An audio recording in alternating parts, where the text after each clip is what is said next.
we're in a really unique space here, because if you go back to the origins of the internet, of course, it came through DARPA and through several well-respected US universities. And in a way, we adopted a multi-stakeholder approach, but the US dominated the conversation about how to regulate the internet. And here, we're just not.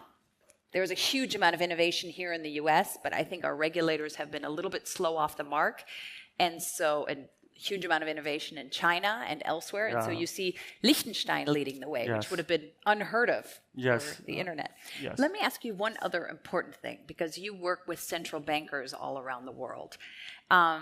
There has been a lot of talk about central bank issued digital currencies. And to those of us former government officials, we think, Venezuela, good luck. You have hyperinflation with your real currency. I don't know how your digital currency is going to be any better.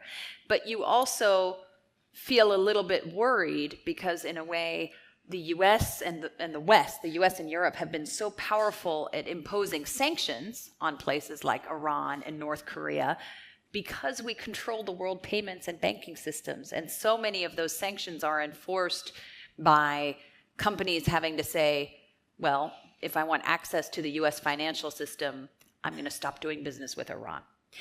And as you see this move towards sovereign issued digital currencies, central banks getting into the act, do you worry about what happens to sanction regimes? Or are you optimistic about it?